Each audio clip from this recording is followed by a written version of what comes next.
probably been following the ouster of Justin Trudeau as Prime Minister of Canada. Now, if you've read the Western press and you've read the North American papers in particular, there's lots and lots of commentary. People are asking what went wrong. He was such a liberal hero. How did he lose power? Why were people glad to get rid of him? Now, that's fine. That's objective and that's interesting, but not in India. In India, there's been just one response to Justin Trudeau's ouster, and that is rejoicing. Nobody in India cares how he went. We're just happy that he went because Indians won't forgive him. Why won't we forgive him? Well, we won't forgive him because we see him as being somebody who tried to harm India. He's a man who depended for support on Khalistanis, on Canadian citizens who, from the safety of Vancouver or wherever, decided that Khalistan was a cause worth fighting for or worth campaigning for. Khalistan, a cause that means nothing in India, which has no support in the Punjab at all, they thought was their cause. And Trudeau supported them. We, I think, objected, we protested, but no, Trudeau needed them, he needed their support, and he didn't care what we thought.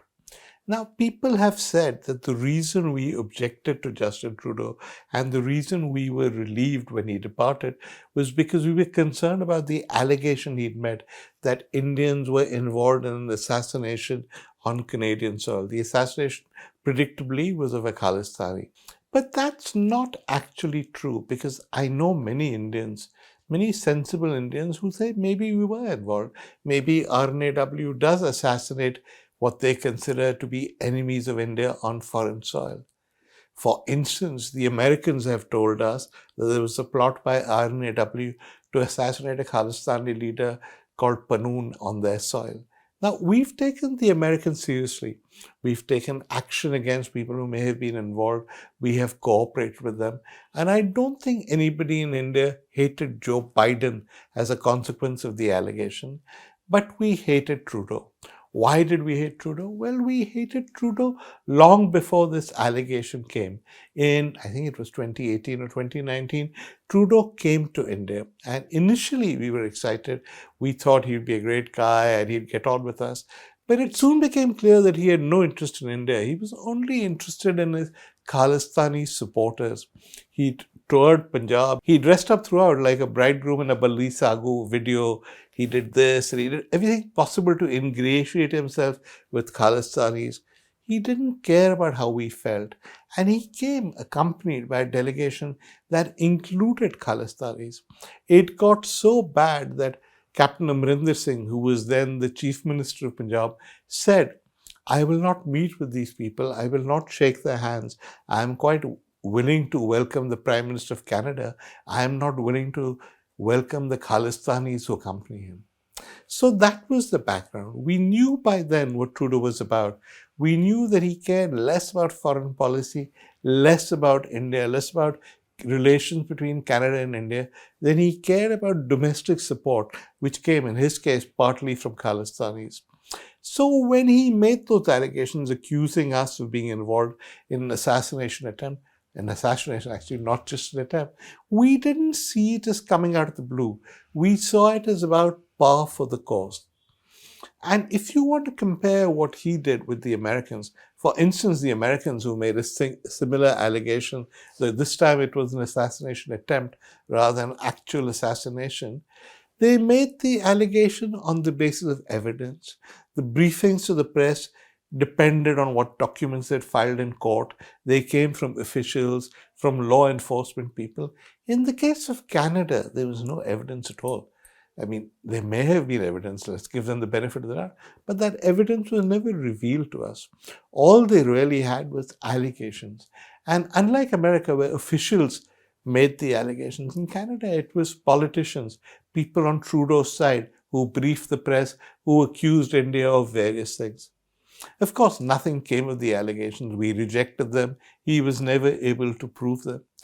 But it set us on one path, and that path was we realized that as much as we like Canada, and India and Canada have traditionally enjoyed good relations, we were not going to tolerate a leader who was playing cynical politics, who was tolerating all kinds of rubbish said against India, allegations made against India, actual threats to Indian diplomats only because he wanted to please Khalistanis who had no stake in India, who were never going to live in India, but lived in Canada and spoke in Khalistani voices.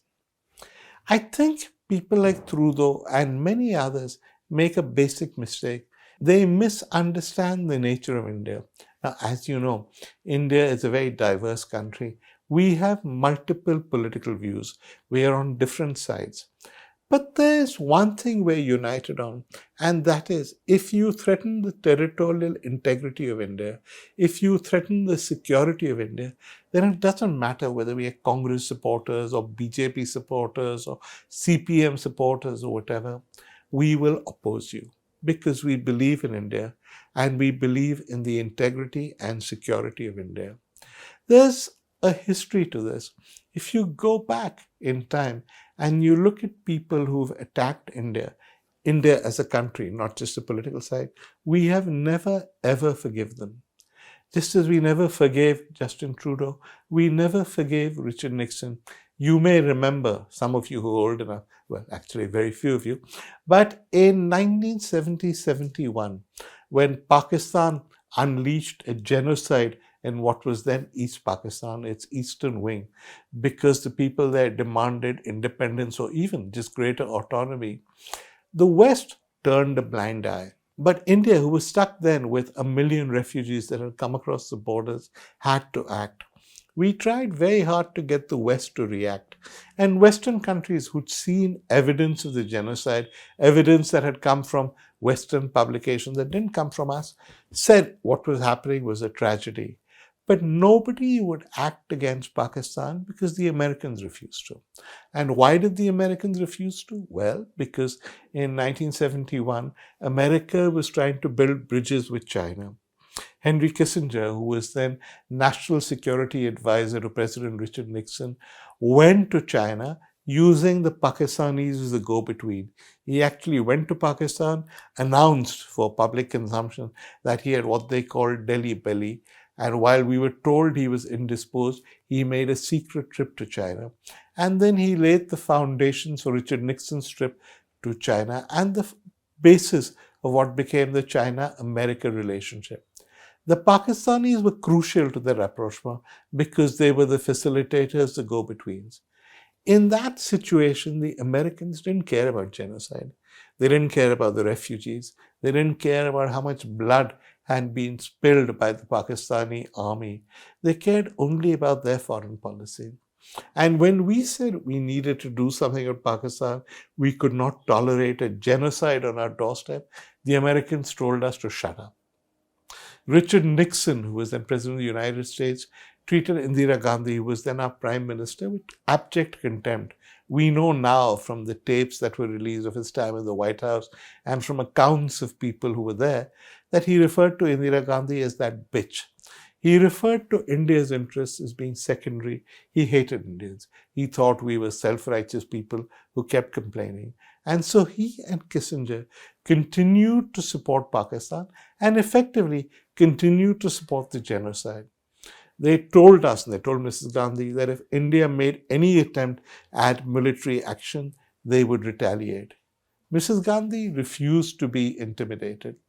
We went ahead and we liberated what became Bangladesh.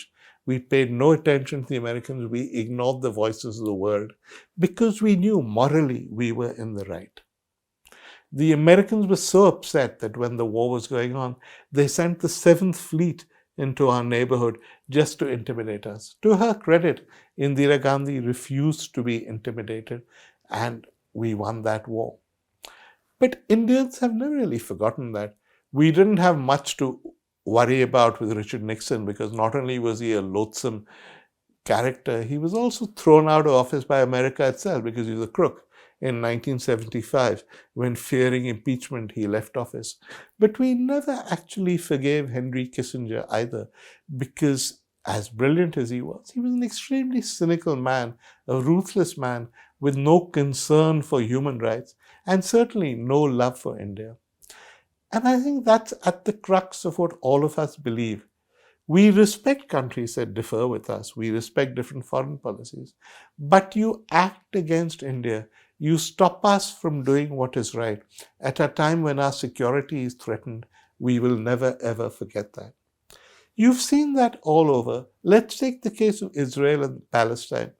We have traditionally supported the Palestinian cause. It's been a cornerstone of foreign policy. Until recently, we are now much more even-handed. We are willing to give the Israelis a chance. Why?